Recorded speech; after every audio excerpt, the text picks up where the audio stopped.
PSC ആഗ്രഹിക്കുന്ന ഉദ്യോഗാർത്ഥികൾക്ക് മുന്നിൽ +2 സിലബസുമായിട്ടാണ് ഇന്ന് ഞാൻ എത്തിയിരിക്കുന്നത്. ഫയർമാൻ, പോലീസ്, ഫയർ വുമൻ എന്നീ തസ്തികകളിലേക്ക് PSC വളരെയധികം മാറ്റങ്ങളോടുകൂടിയാണ് ഇത്തവണ സിലബസ് തയ്യാറാക്കിയിരിക്കുന്നത്.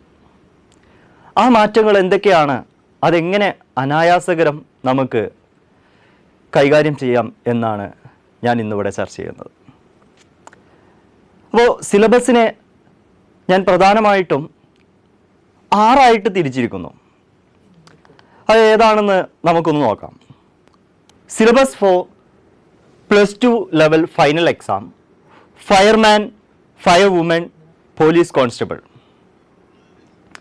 ഇതിൽ 6 വിഭാഗങ്ങളിൽ ആദ്യത്തെ വിഭാഗം പൊതുവിജ്ഞാനം അല്ലെങ്കിൽ ജനറൽ നോളജ്. 50 മാർക്കിന് നമുക്ക് പൊതുവിജ്ഞാനം ചോദിക്കുന്നുണ്ട്. രണ്ടാമതായി ആനുകാലിക വിഷയങ്ങൾ, കറണ്ട് അഫയേഴ്സ്. അതിന് നമുക്ക് ഏതാണ്ട് 10 മാർക്ക് നമുക്ക് PSC നൽകിയിരിക്കുന്നു. മൂന്നാമത്, സ്ഥിരമായിട്ട് നമ്മൾ ഏതൊരു PSC എടുക്കുകയാണെങ്കിലും മാത്സും ഇംഗ്ലീഷും അതിന് ഒരു മർമ്മപ്രധാന ഭാഗമാണ്. ഇവിടെ എത്തവണത്തെയും പോലെ മാത്സിന് 20 മാർക്ക് എന്നുള്ളത് ഇത്തവണ PSC 10 മാർക്കായിട്ട് ചുരുക്കിയിരിക്കുന്നു. പൊതുവിജ്ഞാനം 50 മാർക്ക്, ആനുകാലികം 10 മാർക്ക്, ലഘുഗണിതം 10 മാർക്ക്, ജനറൽ ഇംഗ്ലീഷ് 10 മാർക്ക്.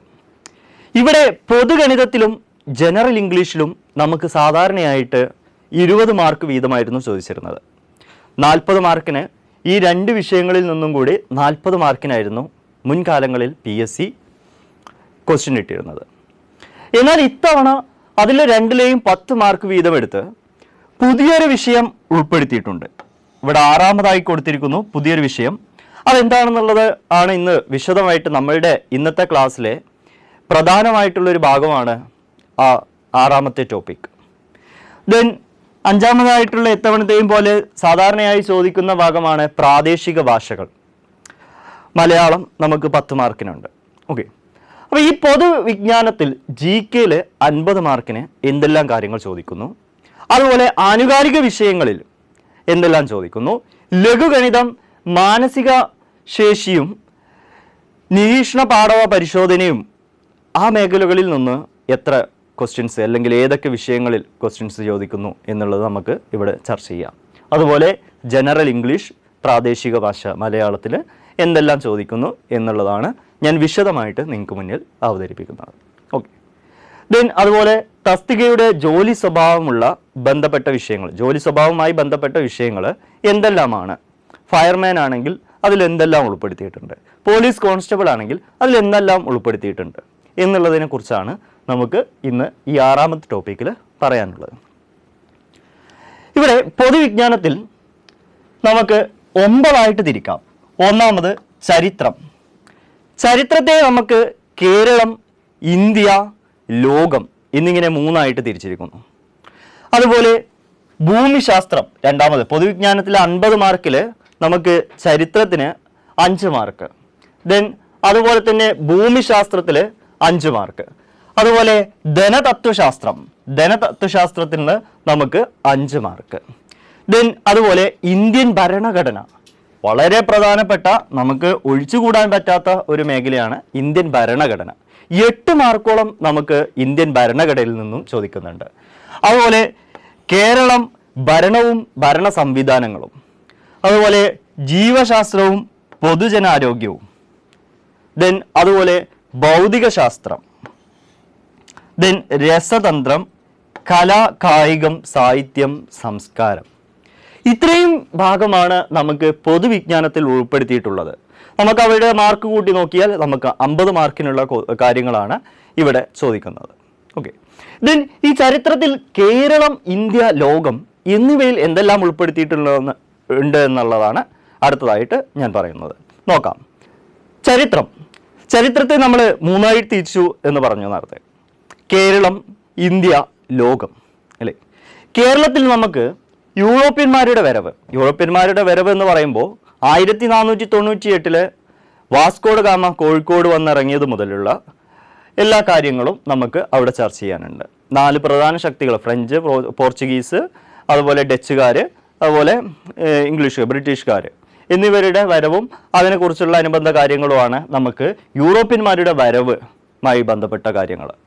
അതുപോലെ യൂറോപ്യന്മാരുടെ വരവ്, അവർ വന്ന് നമുക്ക് ഒരുപാട് ഗുണകരമായിട്ടുള്ള കാര്യങ്ങൾ ഇവിടെ ചെയ്തു വെച്ചിട്ടുണ്ട്. അവർ യൂറോപ്യന്മാരുടെ സംഭാവന, കോൺട്രിബ്യൂഷൻസ് ഓഫ് യൂറോപ്യൻസ്, അതാണ് നമുക്ക് അടുത്തതായിട്ട് അതിൽ പറയാനുള്ളത്. ദെൻ അത് കഴിഞ്ഞാൽ മാർത്താണ്ഡവർമ്മ മുതൽ ശ്രീ ചിത്തിര തിരുനാൾ വരെയുള്ള തിരുവിതാംകൂറിൻ്റെ ചരിത്രമാണ് അടുത്തതായിട്ട് ചരിത്രത്തിൽ, കേരള ചരിത്രത്തിൽ നമുക്ക് അടുത്തതായിട്ട് പറയാനുള്ളത്.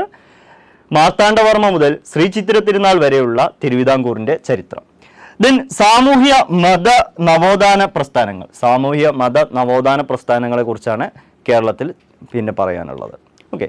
ദെൻ അത് കഴിഞ്ഞാൽ കേരളത്തിലെ ദേശീയ പ്രസ്ഥാനങ്ങൾ, കേരള ചരിത്രത്തിൻ്റെ സാഹിത്യ സ്രോതസ്സുകൾ, ഐക്യ കേരള പ്രസ്ഥാനം, 1956 ശേഷം കേരളത്തിൻ്റെ സാമൂഹിക രാഷ്ട്രീയ ചരിത്രം. ഇത്രയുമാണ് നമുക്ക് കേരളത്തിനെ കുറിച്ചും കേരള ചരിത്രത്തെക്കുറിച്ചും നമുക്ക് പഠിക്കാനുള്ളത്. ഓക്കെ. അത് കഴിഞ്ഞ് ഇന്ത്യ നോക്കുമ്പോൾ രാഷ്ട്രീയ ചരിത്രം, അതുപോലെ ബ്രിട്ടീഷ് ആധിപത്യം, 1ാം സ്വാതന്ത്ര്യ സമരം, അതുപോലെ ഇന്ത്യൻ നാഷണൽ കോൺഗ്രസിൻ്റെ രൂപീകരണം, സ്വദേശി പ്രസ്ഥാനം, സാമൂഹിക പരിഷ്കരണ പ്രസ്ഥാനങ്ങൾ, ദെൻ വർത്തമാന പത്രങ്ങൾ, സ്വാതന്ത്ര്യ സമര ചരിത്രകാലത്തെ സാഹിത്യവും കലയും. ഇത്രയും ഭാഗമാണ് നമുക്ക് ഇന്ത്യയെക്കുറിച്ച്, ഇത്രയും ഭാഗമല്ല, ഫസ്റ്റ് ഭാഗത്ത് ഇത്രയും ഭാഗങ്ങൾ. അതുപോലെ സ്വാതന്ത്ര്യ സമരവും മഹാത്മാഗാന്ധിജിയും, ദെൻ ഇന്ത്യയുടെ സ്വാതന്ത്ര്യാനന്തര കാലഘട്ടം, സംസ്ഥാനങ്ങളുടെ പുനർസംഘടന, അതുപോലെ ശാസ്ത്ര വിദ്യാഭ്യാസ സാങ്കേതിക മേഖലയിലെ പുരോഗതി, വിദേശ നയം. ഇത്രയും കാര്യങ്ങൾ നമുക്ക് ഇന്ത്യ ചരിത്രത്തെക്കുറിച്ച് പറയാനുണ്ട്. ദെൻ അത് കഴിഞ്ഞാൽ ലോകത്ത് ഇംഗ്ലണ്ടിൻ്റെ മഹത്തായ വിപ്ലവം, ദ ഗ്രേറ്റ് റവല്യൂഷൻ, അതുപോലെ അമേരിക്കൻ സ്വാതന്ത്ര്യ സമരം.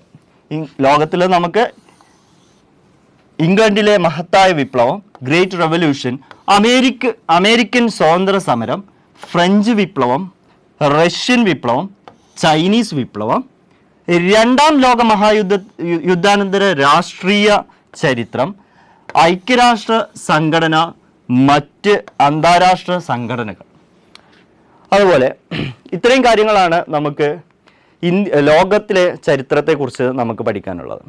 അത് കഴിഞ്ഞാൽ ഭൂമിശാസ്ത്രത്തിൽ ഭൂമിശാസ്ത്രത്തിൻ്റെ അടിസ്ഥാന തത്വങ്ങൾ, ഭൂമിയുടെ ഘടന, അന്തരീക്ഷം, പാറകൾ, ഭൗമോപരിതലം, ദെൻ അന്തരീക്ഷ മർദ്ദവും കാറ്റും, താപനിലയും ഋതുക്കളും, ആഗോള പ്രശ്നങ്ങൾ, ആഗോള താപനം, വിവിധ തരം മലിനീകരണങ്ങൾ, മാപ്പുകൾ. അതുപോലെ ട്രോഫിക് മാപ്പുകൾ, അടയാളങ്ങൾ, വിദൂര സംവേദനം, ഭൂമിശാസ്ത്രപരമായ വിവര സംവിധാനം, ദെൻ മഹാസമുദ്രങ്ങൾ, സമുദ്ര ചലനങ്ങൾ, ഭൂഖണ്ഡങ്ങൾ, ലോകരാഷ്ട്രങ്ങൾ, അവയുടെ സവിശേഷതകളും. ഇത്രയാണ് നമുക്ക് ഭൂമിശാസ്ത്രപരമായിട്ടുള്ള കാര്യങ്ങളെക്കുറിച്ച് പറയാനുള്ളത്. ദെൻ ഇന്ത്യൻ ഭൂമിശാസ്ത്രമാണെങ്കിൽ ഇന്ത്യൻ ഭൂപ്രകൃതി, അതുപോലെ സംസ്ഥാനങ്ങളും അവയുടെ സവിശേഷതകളും, ഉത്തരപർവ്വത മേഖല, നദികൾ, ഉത്തരമഹാസമതലം, ഉപദ്വീപീയ പീഠഭൂമി, തീരദേശം, കാലാവസ്ഥ, സ്വാഭാവിക സസ്യപ്രകൃതി, ദെൻ കൃഷി, ധാതുക്കളും വ്യവസായവും, ഊർജ സ്രോതസ്സുകൾ, റോഡ്, ജലം, റെയിൽ, വ്യോമ ഗതാഗത സംവിധാനങ്ങൾ. ഓക്കെ, ഇതൊക്കെയാണ് ഇന്ത്യൻ ഭൂപ്രകൃതി, സംസ്ഥാനങ്ങളും അവയുടെ സവിശേഷതകളും, ഉത്തരപർവ്വത മേഖല മുതൽ നദികൾ, ഉത്തരമഹാസമതലം എന്നിങ്ങനെ തുടങ്ങി റോഡ്, ജലം, റെയിൽ, വ്യോമ ഗതാഗത സംവിധാനങ്ങൾ. ഇത്രയുമാണ് ഇന്ത്യൻ ഭൂപ്രകൃതിയെക്കുറിച്ച് നമുക്ക് പഠിക്കാനുള്ളത്. അത് കഴിഞ്ഞാൽ അതേപോലെ തന്നെ നമുക്ക് പഠിക്കാനുള്ള പ്രാധാന്യമുള്ള മറ്റൊന്നാണ് കേരള ഭൂമിശാസ്ത്രം, അല്ലേ? അതിലെ കേരളത്തിൻ്റെ ഭൂപ്രകൃതി, ഇന്ത്യൻ ഭൂപ്രകൃതി പറഞ്ഞ പോലെ തന്നെ നമുക്ക് കേരളത്തിൻ്റെ ഭൂപ്രകൃതി, അതുപോലെ ജില്ലകൾ, സംസ്ഥാനത്തിന് പകരം ഇവിടെ ജില്ലകൾ, ദെൻ അവയുടെ സവിശേഷതകൾ, നദികൾ, കാലാവസ്ഥ, സ്വാഭാവിക സസ്യപ്രകൃതി, വന്യജീവി, കൃഷിയും ഗവേഷണ സ്ഥാപനങ്ങളും, ധാതുക്കളും വ്യവസായവും, ഊർജ സ്രോതസ്സുകൾ, റോഡ്, ജലം, റെയിൽ, വ്യോമ ഗതാഗത സംവിധാനങ്ങൾ. ഇത്രയുമാണ് നമുക്ക് കേരള ഭൂമിശാസ്ത്രം അല്ലെങ്കിൽ കേരള ഭൂമിശാസ്ത്രത്തിൽ പഠിക്കാനുള്ളത്. ഓക്കെ, ദെൻ ധനതത്വശാസ്ത്രം, ഇക്കണോമിക്സ്, അതും നമുക്ക് ഇതിൽ ഇന്ത്യയിലെ എന്തൊക്കെ എക്കണോമിക്സ് പരമായിട്ട് നമുക്ക് എക്കണോമിക്സിൽ എന്തൊക്കെയാണ് നോക്കാനുള്ളത് നോക്കാം. ഇന്ത്യ, സാമ്പത്തിക രംഗം, അതുപോലെ പഞ്ചവത്സര പദ്ധതികൾ, ഒരു കാരണവശാലും വിട്ടുപോകാൻ പാടില്ലാത്ത ഭാഗങ്ങളാണ് ഇപ്പോൾ ഈ പറഞ്ഞുകൊണ്ടിരിക്കുന്നത്. സാമ്പത്തിക രംഗം, അതുപോലെ പഞ്ചവത്സര പദ്ധതികൾ, planning commission, then NITI Aayog, നവസാമ്പത്തിക പരിഷ്കാരങ്ങൾ, ദെൻ ധനകാര്യ സ്ഥാപനങ്ങൾ, കാർഷിക വിളകൾ, ധാതുക്കൾ, ഹരിത വിപ്ലവം. ഇത്രയും കാര്യമാണ് ധനതത്വശാസ്ത്രത്തിൽ നമുക്ക് പറയാനുള്ളത്. അടുത്തതായിട്ട് ഇന്ത്യൻ ഭരണഘടന. ഇന്ത്യൻ ഭരണഘടന ഏറ്റവും പ്രധാനപ്പെട്ട മർമ്മപ്രധാനമായിട്ടുള്ള ഒന്നാണ് ഇന്ത്യൻ ഭരണഘടന എന്ന് നമ്മൾ പറഞ്ഞു. ഇന്ത്യൻ ഭരണഘടനയിൽ ഭരണഘടന നിർമ്മാണ സമിതി 8 മാർക്കോളം നമുക്ക് ഇന്ത്യൻ ഭരണഘടനയിൽ നിന്നും ചോദ്യം വരുന്നുണ്ട് അല്ലേ. അപ്പോൾ നമുക്ക് അത്രയും പ്രധാനപ്പെട്ട ഒരു ഭാഗമാണ് ഇന്ത്യൻ ഭരണഘടന. അപ്പോൾ നോക്കാം അതിൽ എന്തൊക്കെയാണ് ഉൾപ്പെടുത്തിയിട്ടുള്ളതെന്ന്. ഇന്ത്യൻ ഭരണഘടനയിൽ ഭരണഘടന നിർമ്മാണ സമിതി, ദെൻ ആമുഖം, പൗരത്വം, മൗലികാവകാശങ്ങൾ, നിർദ്ദേശിക തത്വങ്ങൾ, ദെൻ മൗലിക കടമകൾ, ഗവൺമെൻറ്റിൻ്റെ ഘടകങ്ങൾ, പ്രധാനപ്പെട്ട ഭരണഘടനാ ഭേദഗതികൾ. അത് ഏതൊക്കെയാണ്? 42-ാം ഭേദഗതി, 44, 52, 73, 74, 86, 91. ഇത്രയും ഭേദഗതികൾ. ഓക്കെ, വളരെ വ്യക്തമായിട്ടാണ് PSC ഓരോ കാര്യത്തെക്കുറിച്ചും നമുക്കിവിടെ പറഞ്ഞിട്ടുള്ളത്. അപ്പോൾ ഈ കാര്യങ്ങൾ ഒന്നും ഒഴിച്ചുകൂടാൻ പറ്റാത്തതാണ്. അപ്പോൾ അത്രയും പ്രാധാന്യം കൊടുത്തുകൊണ്ട് തന്നെയാണ് നമ്മുടെ സിലബസ് തയ്യാറാക്കിയിട്ടുള്ളതും. ഇതെല്ലാം നമ്മൾ കൃത്യമായിട്ട് നോക്കിയിട്ട് വേണം നമ്മളുടെ PSCക്ക് പ്രിപ്പയർ ചെയ്യാൻ. ഓക്കെ, അപ്പോൾ ഇന്ത്യൻ ഭരണഘടനയിൽ പഞ്ചായത്തി രാജ്, ഭരണഘടന ഭേദഗതി കഴിഞ്ഞ് പഞ്ചായത്തി രാജ്, ഭരണഘടനാ സ്ഥാപനങ്ങളും അവയുടെ ചുമതലകളും, then union list, state list, concurrent list. ഇത്രയാണ് നമുക്ക് ഇവിടെ ചർച്ച ചെയ്യാനുള്ളത് ഇന്ത്യൻ ഭരണഘടന. അത് കഴിഞ്ഞ് കേരള ഭരണവും ഭരണ സംവിധാനങ്ങളും, അവയിൽ എന്തൊക്കെയാണ് ഉൾപ്പെടുത്തിയിട്ടുള്ളത് നോക്കാം.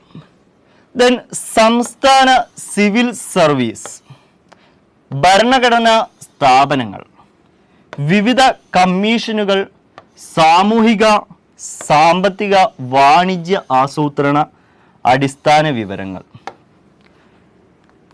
അതുപോലെ ദുരന്ത നിവാരണ അതോറിറ്റി, തണ്ണീർത്തട സംരക്ഷണം, തൊഴിലും ജോലിയും, ദേശീയ ഗ്രാമീണ തൊഴിൽ പദ്ധതികൾ, ഭൂപരിഷ്കരണങ്ങൾ, സ്ത്രീകൾ, കുട്ടികൾ, മുതിർന്ന പൗരന്മാർ എന്നിവരുടെ സംരക്ഷണം, സാമൂഹിക ക്ഷേമം, സാമൂഹിക സുരക്ഷിതത്വം. ഇത്രയും ഭാഗങ്ങളാണ് നമുക്ക് കേരളവും കേരള ഭരണവും ഭരണ സംവിധാനങ്ങളും അല്ലേ. ഇത്രയും ഭാഗങ്ങളാണ് നമുക്കതിൽ നോക്കാനുള്ളത്. ദെൻ അത് കഴിഞ്ഞ് ജീവശാസ്ത്രം, സയൻസിലേക്ക് വരുമ്പോൾ ജീവശാസ്ത്രവും പൊതുജന ആരോഗ്യവും, മനുഷ്യ ശരീരത്തെക്കുറിച്ചുള്ള പൊതു അറിവ്, അതുപോലെ ജീവകങ്ങളും ധാതുക്കളും അവയുടെ അപര്യാപ്തത രോഗങ്ങളും. ഏതൊക്കെയാണ്? ജീവകങ്ങളും ധാതുക്കളും അവയുടെ അപര്യാപ്തത രോഗങ്ങളും. ഏതൊരു PSC എടുക്കുകയാണെങ്കിലും നമുക്ക് സയൻസിൽ നിന്നും ചോദിക്കാവുന്ന ഏറ്റവും അടിസ്ഥാന ഘടകങ്ങൾ തന്നെയാണ് ഇത്തവണ PSC ഇവിടെ നമുക്ക് മുന്നിലേക്ക് നീട്ടി തന്നിരിക്കുന്നത്. ഓക്കെ, അതിൽ മനുഷ്യ ശരീരത്തെക്കുറിച്ചുള്ള പൊതു അറിവ്, അതുപോലെ ജീവകങ്ങളും ധാതുക്കളും അവയുടെ അപര്യാപ്തത രോഗങ്ങളും, ഇതൊക്കെ ഏറ്റവും പ്രധാനപ്പെട്ട നമുക്ക് ഒഴിച്ചുകൂടാൻ പറ്റാത്ത മേഖലകളാണ്. അതുപോലെ സാംക്രമിക രോഗങ്ങളും രോഗകാരികളും, കേരളത്തിലെ ആരോഗ്യക്ഷേമ പ്രവർത്തനങ്ങൾ, ജീവിതശൈലി രോഗങ്ങൾ, അതുപോലെ അടിസ്ഥാന ആരോഗ്യ വിജ്ഞാനം, അതുപോലെ പരിസ്ഥിതി പ്രശ്നങ്ങളും. ഇത്രയും ഭാഗമാണ് നമുക്ക് ജീവശാസ്ത്രവും പൊതുജനാരോഗ്യത്തിലും പറയാനുള്ളത്. അടുത്തതായി ഭൗതികശാസ്ത്രത്തിൽ എന്തൊക്കെ നോക്കാം. ഭൗതികശാസ്ത്രത്തിൻ്റെ ശാഖകൾ ദ്രവ്യം, യൂണിറ്റ്, അളവുകളും തോതും,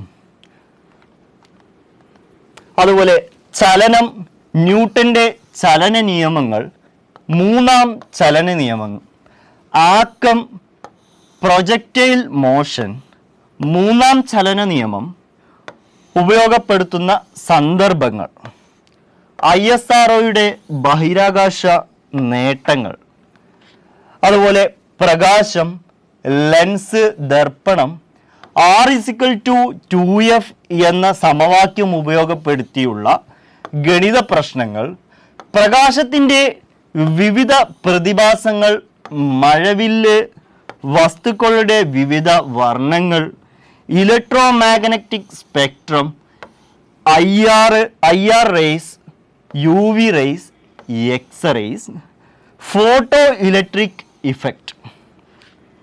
ഭൗതികശാസ്ത്രത്തിലെ മേഖലകളാണ് ഇപ്പോൾ ഞാൻ പറഞ്ഞിട്ടുള്ളത്.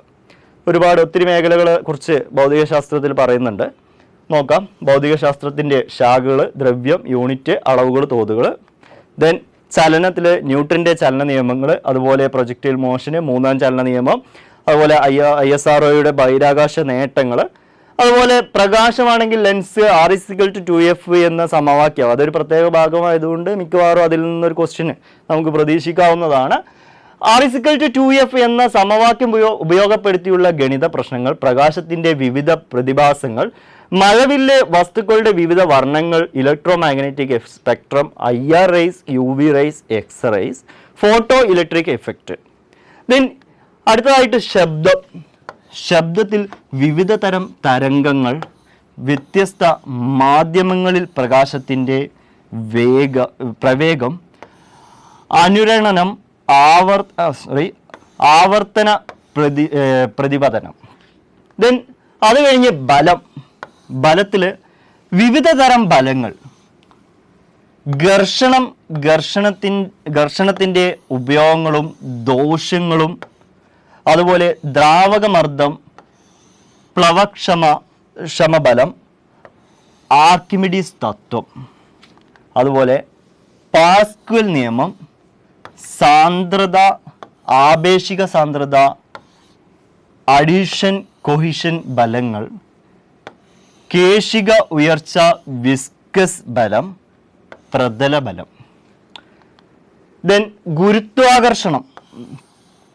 ഗുരുത്വാകർഷണം, അഭികേന്ദ്ര ബലം, അപകേന്ദ്ര ബലം, ഉപഗ്രഹങ്ങൾ, പാലായന പ്രവേഗം, പിണ്ഡവും ഭാരവും, ജിയുടെ മൂല്യം, ഭൂമിയുടെ വിവിധ സ്ഥലങ്ങളിൽ, അതായത് ഗ്രാവിറ്റിയുടെ മൂല്യം ഭൂമിയുടെ വിവിധ സ്ഥലങ്ങളിൽ, ഭൂമധ്യരേഖയോട് അടുത്ത് ഗ്രാവിറ്റി എങ്ങനെയായിരിക്കും, അതുപോലെ പോളുകളിൽ ഗ്രാവിറ്റി എങ്ങനെയായിരിക്കും എന്നുള്ളതിനെക്കുറിച്ച്, അതുപോലെ താപം, ഹീറ്റ്, അതിൻ്റെ താപനില, വിവിധ തരം തെർമോമീറ്ററുകൾ, ആർദ്രത, ആപേക്ഷിക ആർദ്രത, ഇത്രയും ഭാഗങ്ങളാണ്. ദെൻ പ്രവൃത്തിയിൽ ഊർജം, പവർ, ഗണിത പ്രശ്നങ്ങൾ, ഉത്തോലകങ്ങൾ, വിവിധ തരം ഉത്തോലകങ്ങൾ. ഓക്കെ, ഊർജവുമായി ബന്ധപ്പെട്ട ഗണിത പ്രശ്നങ്ങൾ, ഉത്തോലകങ്ങൾ, വിവിധ തരം ഉത്തോലകങ്ങൾ. അതുപോലെ അടുത്തതായിട്ട് പറയാനുള്ളത് രസതന്ത്രം. ഭൗതികശാസ്ത്രത്തിൽ ഒരുപാട് വിഷയങ്ങളെക്കുറിച്ച് നമുക്ക് പഠിക്കാനുണ്ട്. അതുപോലെ രസതന്ത്രത്തിൽ എന്തൊക്കെയാണെന്ന് നോക്കാം.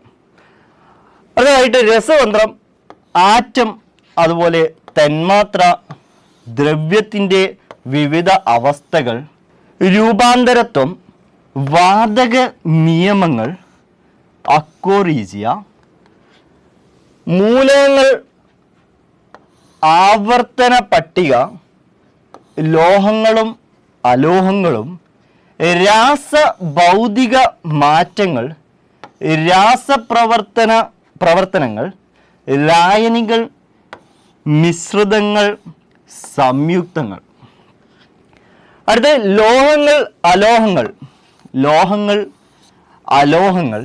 ലോഹസങ്കരങ്ങൾ, ആസിഡും ആൽക്കലിയും pH മൂല്യവും, ദെൻ ആൽക്കലോയിഡുകൾ. ഇത്രയും ഭാഗങ്ങളാണ് നമുക്ക് രസതന്ത്രത്തിൽ ചർച്ച ചെയ്യാനുള്ളത്. ആറ്റം, തന്മാത്ര, ദ്രവ്യത്തിൻ്റെ വിവിധ അവസ്ഥകൾ മുതൽ നമുക്ക് ആസിഡ്, ആൽക്കലിയും pH മൂല്യവും ആൽക്കലോയിഡുകളും വരെയാണ് നമുക്ക് അതിൽ ചർച്ച ചെയ്യാനുള്ളത്. അത് കഴിഞ്ഞാൽ അടുത്ത ഭാഗമാണ് കല, കായികം, സാഹിത്യം, സംസ്കാരം. നമുക്ക് പുതിയൊരു വിഷയമാണ്. നമുക്ക് സാധാരണയായിട്ട് അത്ര പ്രാധാന്യം കൊടുക്കാറില്ല. ഇത്തവണ നമുക്ക് കല, സാഹിത്യം, സംസ്കാരം, വിവിധ കേരളത്തിലെ, ഇന്ത്യയിലെ ഇങ്ങനത്തെ ഇവിടെയുള്ള കലകൾ, അതുപോലെ അതിൻ്റെ ഉത്ഭവം, അതിൽ ഫേമസ് ആയിട്ടുള്ള ആളുകളെ കുറിച്ച്, ഇത്രയും കാര്യങ്ങളാണ് കല, കായികം, സാഹിത്യം, സംസ്കാരം എന്നീ മേഖലകളിൽ നമുക്ക് ചർച്ച ചെയ്യാനുള്ളത്. ആദ്യം നോക്കാം. നമുക്ക് ഇതിലെ 4 വിഷയങ്ങളിൽ ആദ്യത്തെ വിഷയമായിട്ടുള്ള കലയിൽ എന്തൊക്കെ പറയുന്നുണ്ട് നോക്കാം. കലയിൽ കേരളത്തിലെ പ്രധാന ദൃശ്യ ശ്രവ്യ കലകൾ, ഇവയുടെ ഉത്ഭവം, ദെൻ വ്യാപനം, പരിശീലനം എന്നിവ കൊണ്ട് പ്രശസ്തമായ സ്ഥലങ്ങൾ, പ്രശസ്തമായ സ്ഥാപനങ്ങൾ, പ്രശസ്തരായ വ്യക്തികൾ, അതുപോലെ പ്രശസ്തരായ കലാകാരന്മാർ, പ്രശസ്തരായ എഴുത്തുകാർ. ഓക്കെ, കലയിൽ വരുന്നത് എന്തൊക്കെയാണ് നമുക്ക് നോക്കാം. കേരളത്തിലെ പ്രധാന ദൃശ്യ ശ്രവ്യ കലകൾ, ഇവയുടെ ഉത്ഭവം, വ്യാപനം, പരിശീലനം എന്നിവ കൊണ്ട് പ്രശസ്തരായ സ്ഥലങ്ങൾ, സ്ഥാപനങ്ങൾ, വ്യക്തികൾ, കലാകാരന്മാർ, എഴുത്തുകാർ. ഇത്രയുമാണ് നമുക്ക് കലയിൽ ചർച്ച ചെയ്യാനുള്ളത്. അടുത്തത് കായികം. കായികത്തിലെ കായിക രംഗത്ത് വ്യക്തിമുദ്ര പതിപ്പിച്ച കേരളത്തിലെയും ഇന്ത്യയിലെയും ലോകത്തിലെയും പ്രധാന കായിക താരങ്ങൾ, അവരുടെ കായിക ഇനങ്ങൾ, അവരുടെ നേട്ടങ്ങൾ, അവർക്ക് ലഭിച്ചിട്ടുള്ള ബഹുമതികൾ. എന്തൊക്കെയാണ്? കായിക രംഗത്ത് വ്യക്തിമുദ്ര പതിപ്പിച്ച കേരളത്തിലെയും ഇന്ത്യയിലെയും ലോകത്തിലെയും പ്രധാന കായിക താരങ്ങൾ, അവരുടെ കായിക ഇനങ്ങൾ, അവരുടെ നേട്ടങ്ങൾ, അവർക്ക് ലഭിച്ചിട്ടുള്ള ബഹുമതികൾ. ഇത്രയുമാണ് നമുക്ക് കായികത്തിൽ ചർച്ച ചെയ്യാനുള്ളത്. അതുപോലെ പ്രധാന അവാർഡുകൾ, അവാർഡ് ജേതാക്കൾ, ഓരോ അവാർഡും ഏത് മേഖലയിലെ പ്രകടനത്തിനാണ് നൽകുന്നത് എന്നിവയെക്കുറിച്ചുള്ള അറിവ്. ഓക്കെ, പ്രധാന അവാർഡുകൾ, അവാർഡ് ജേതാക്കൾ, ഓരോ അവാർഡും ഏത് മേഖലയിലെ പ്രകടനത്തിനാണ് നൽകുന്നത് എന്ന അറിവ്. ഓക്കെ, ദെൻ അടുത്തതായിട്ട് പ്രധാന ട്രോഫികൾ. ഓക്കെ, പ്രധാന ട്രോഫികൾ, ബന്ധപ്പെട്ട മത്സരങ്ങൾ, കായിക ഇനങ്ങൾ, പ്രധാന കായിക ഇനങ്ങൾ, പങ്കെടുക്കുന്ന കളിക്കാരുടെ എണ്ണം, കളിക്കളവുമായി ബന്ധപ്പെട്ട പ്രധാന പദങ്ങൾ. ഓക്കെ, എന്തൊക്കെയാണ്? പ്രധാനപ്പെട്ട ട്രോഫികൾ, പ്രധാനപ്പെട്ട അല്ലെങ്കിൽ ബന്ധപ്പെട്ട മത്സരങ്ങൾ, കായിക ഇനങ്ങൾ, പ്രധാന കായിക ഇനങ്ങൾ, പങ്കെടുക്കുന്ന കളിക്കാരുടെ എണ്ണം, കളിയുമായി ബന്ധപ്പെട്ട പ്രധാന പദങ്ങൾ. ഓക്കെ, ഇത്രയുമാണ് നമുക്ക് അവിടെ നോക്കാൻ. ദെൻ അടുത്തത് ഒളിമ്പിക്സ്. ഒളിമ്പിക്സിലെ അടിസ്ഥാന വിവരങ്ങൾ, ഒളിമ്പിക്സുമായി ബന്ധപ്പെട്ട അടിസ്ഥാന വിവരങ്ങൾ. ദെൻ പ്രധാന വേദികൾ, രാജ്യങ്ങൾ, പ്രശസ്തമായ വിജയങ്ങൾ, കായിക താരങ്ങൾ. ദെൻ ഒളിമ്പിക്സ് ഇന്ത്യയുടെ ശ്രദ്ധേയമായ പ്രകടനങ്ങൾ. ഒളിമ്പിക്സിൽ ഇന്ത്യയുടെ ശ്രദ്ധേയമായ പ്രകടനങ്ങൾ. Winter Olympics, para Olympics. ഇപ്പോൾ പാരാ ഒളിമ്പിക്സ് നടന്നുകൊണ്ടിരിക്കുന്നുണ്ട്. ഓക്കെ, അപ്പോൾ winter Olympics, para Olympics. Then അടുത്തത് Asian Games. Asian Games, Afro Asian Games, Commonwealth Games, SAF Games, വേദികൾ, രാജ്യങ്ങൾ, ഇന്ത്യയുടെ ശ്രദ്ധേയമായ പ്രകടനം, ഇതര ഗെയിംസ്. അതുപോലെ ദേശീയ ഗെയിംസ്. ദേശീയ ഗെയിംസ്, ഗെയിംസ് ഇനങ്ങൾ, മത്സരങ്ങൾ, താരങ്ങൾ, നേട്ടങ്ങൾ, അതുപോലെ ഓരോ രാജ്യത്തിൻ്റെയും ദേശീയ കായിക ഇനങ്ങൾ, വിനോദങ്ങൾ. ദെൻ അത് കഴിഞ്ഞാൽ നമുക്ക് ചർച്ച ചെയ്യാനുള്ള മറ്റൊരു ഭാഗമാണ് സാഹിത്യം. മലയാളത്തിലെ പ്രധാന സാഹിത്യ പ്രസ്ഥാനങ്ങൾ, ആദ്യ കൃതികൾ, കർത്താക്കൾ. എന്തൊക്കെയാണ് മലയാളത്തിലെ പ്രധാന സാഹിത്യ പ്രസ്ഥാനങ്ങൾ, ആദ്യ കൃതികൾ, കർത്താക്കൾ. ദെൻ ഓരോ പ്രസ്ഥാനത്തിലെയും പ്രധാന കൃതികൾ, അവയുടെ കർത്താക്കൾ. ദെൻ എഴുത്തുകാർ, തൂലികാനാമങ്ങൾ, അപരനാമങ്ങൾ, കഥാപാത്രങ്ങൾ, കൃതികൾ. ഇതിൽ ഈ ഒരു ടോപ്പിക്ക് എഴുത്തുകാർ, തൂലികാനാമങ്ങൾ, അപരനാമങ്ങൾ, ഇതിന് ഈ ഒരു ഭാഗം നമ്മൾ പഠിക്കുകയാണെങ്കിൽ നമുക്ക് GK പാർട്ടിലും അതുപോലെ തന്നെ നമ്മളുടെ ദേശീയ ഭാഷ മലയാളത്തിലും ഒരുപോലെ നമുക്ക് മാർക്ക് നേടാൻ പറ്റുന്ന ഒരു ടോപ്പിക്കാണ് എഴുത്തുകാരും തൂലികാനാമങ്ങളും അപരനാമങ്ങളും. അതുപോലെ പ്രശസ്തമായ വരികൾ, കൃതികൾ, എഴുത്തുകാർ. മലയാള പത്രപ്രവർത്തനത്തിൻ്റെ ആരംഭം, തുടക്കം കുറിച്ചവർ, ആനുകാലികങ്ങൾ. ഓക്കെ, അതിനെക്കുറിച്ചുള്ള നമ്മളുടെ കറണ്ട് അഫയേഴ്സ്. അതുപോലെ പ്രധാനപ്പെട്ട അവാർഡുകൾ, ബഹുമതികൾ, അവാർഡിനർഹരായ എഴുത്തുകാർ, കൃതികൾ. ദെൻ അത് കഴിഞ്ഞാൽ ജ്ഞാനപീഠം നേടിയ മലയാളികൾ, അനുബന്ധ വസ്തുക്കൾ. ദെൻ മലയാള സിനിമയുടെ ഉത്ഭവം, വളർച്ച, നായികക്കല്ലുകൾ, പ്രധാന സംഭാവന നൽകിയവർ, മലയാള സിനിമയും ദേശീയ അവാർഡും. അത്രയുമാണ് നമുക്ക് അവിടെ ചർച്ച ചെയ്യാനുള്ളത്. അത് കഴിഞ്ഞാൽ നമുക്ക് ആനുകാലിക വിഷയങ്ങൾ, കറണ്ട് അഫയേഴ്സിന് 10 മാർക്കാണ്. കഴിഞ്ഞൊരു വർഷക്കാലമായിട്ട് നമുക്ക് പ്രധാനപ്പെട്ട നമ്മളുടെ എല്ലാ മേഖലകളിലും ഉൾപ്പെട്ടിട്ടുള്ള കറണ്ട് അഫയേഴ്സിന് നമുക്ക് 10 മാർക്ക് നൽകിയിരിക്കുന്നു. ഇത് കഴിഞ്ഞാൽ നമുക്ക് അടുത്തതായിട്ട് ലഘുഗണിതവും മാനസിക ശേഷിയും നിരീക്ഷണ പാഠവ പരിശോധനയും. നമുക്ക് രണ്ടായിട്ട് തിരിക്കാം. ലഘുഗണിതവും മാനസിക ശേഷിയും നിരീക്ഷണ പാഠവ പരിശോധനയും 2 മേഖലകളാണ്. അതിൽ ഏതാണ്ട് ലഘുഗണിതത്തിൽ ഒരു 12 ടോപ്പിക്കുകൾ നമുക്ക് പറയാനുണ്ട്. അതുപോലെ മാനസിക ശേഷിയും നിരീക്ഷണ പാഠവ പരിശോധനയിലും ഒരു 13 വിഷയങ്ങൾ നമുക്ക് ചർച്ച ചെയ്യാനുണ്ട്. നോക്കാം. ലഘുഗണിതം നമുക്ക് 5 മാർക്കിനാണ്. നമുക്ക് 2 ഭാഗങ്ങളാക്കി എന്ന് പറഞ്ഞു. 5 മാർക്കിന് ലഘുഗണിതവും 5 മാർക്കിന് മാനസിക ശേഷിയും നിരീക്ഷണ പാഠവ പരിശോധനയും. അതിൽ ലഘുഗണിതത്തിൽ സംഖ്യകളും അടിസ്ഥാന ക്രിയകളും, നമ്പേഴ്സ് ആൻഡ് ബേസിക് ഓപ്പറേഷൻസ്.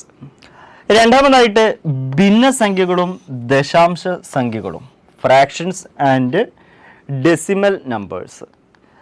അത് കഴിഞ്ഞ് ശതമാനം പെർസെൻറ്റേജ്, ലാഭവും നഷ്ടവും, ദെൻ സാധാരണ പലിശയും കൂട്ടുപലിശയും. അതുപോലെ അംശബന്ധവും അനുപാതവും, സമയവും ദൂരവും, സമയവും പ്രവൃത്തിയും, ശരാശരി.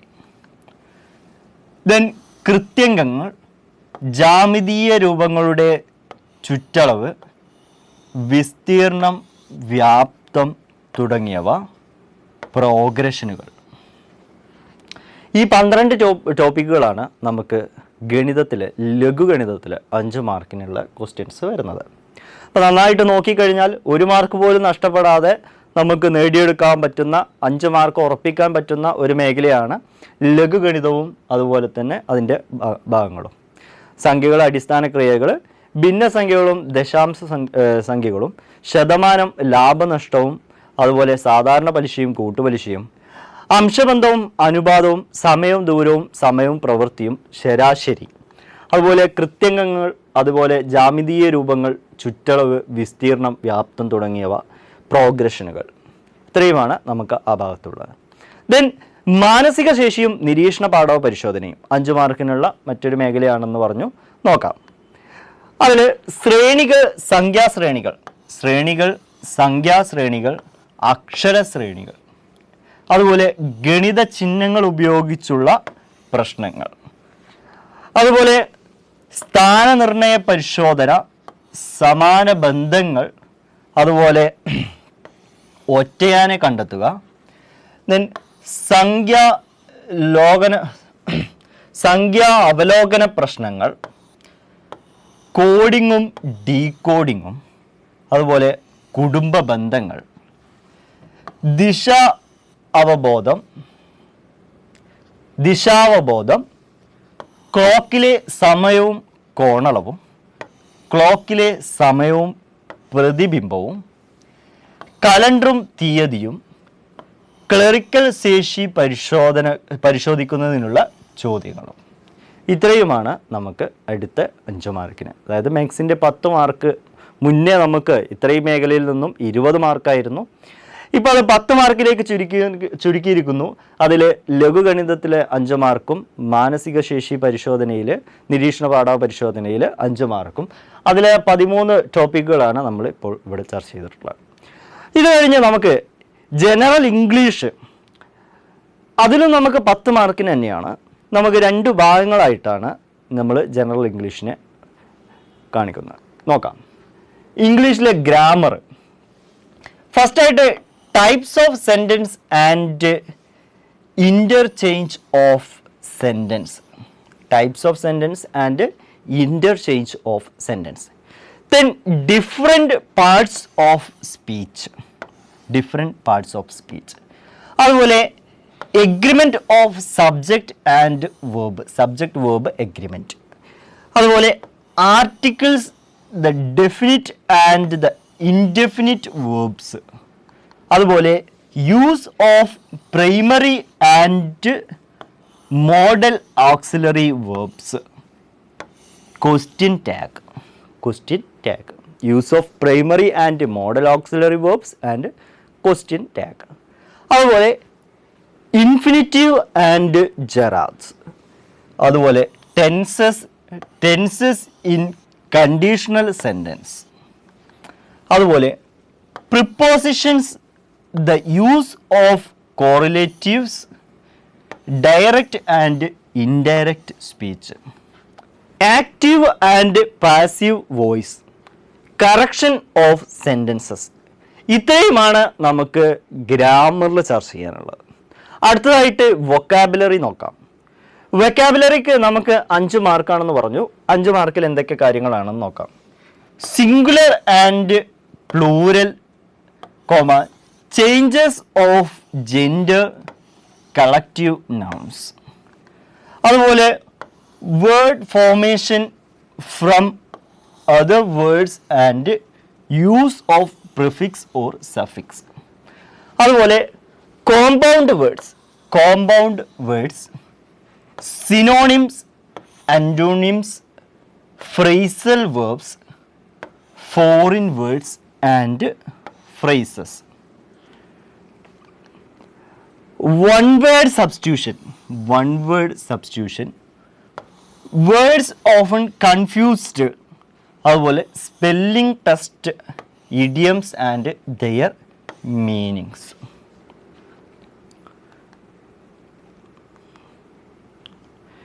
അടുത്തതായിട്ട് നമുക്ക് ഇത്രയാണ് നമുക്ക് വൊക്കാബുലറി എന്നുള്ളത്. അടുത്തതായിട്ട് നമുക്ക് പ്രാദേശിക ഭാഷയിൽ നിന്ന്. പ്രാദേശിക ഭാഷയ്ക്ക് 10 മാർക്കാണ് PSC നൽകിയിരിക്കുന്ന പ്രാധാന്യം. അതിൽ എന്തൊക്കെ ടോപ്പിക്കാണെന്ന് നോക്കാം. ഒന്നാമതായിട്ട് പദശുദ്ധി, രണ്ടാമത് വാക്യശുദ്ധി, പരിഭാഷ, ഒറ്റപ്പദം, പര്യായം, വിപരീത പദങ്ങൾ, ശൈലികൾ, പഴഞ്ചൊല്ലുകൾ, സമാനപദം, ചേർത്തെഴുതുക, സ്ത്രീലിംഗം, പുല്ലിംഗം, വചനം, പിരിച്ചെഴുതുക, ഘടകപദവാക്യം, ചേർത്തെഴുതുക. ഈ 13 ടോപ്പിക്കാണ് നമുക്ക് നമ്മളുടെ മലയാളത്തിൽ നോക്കാനുള്ളത്.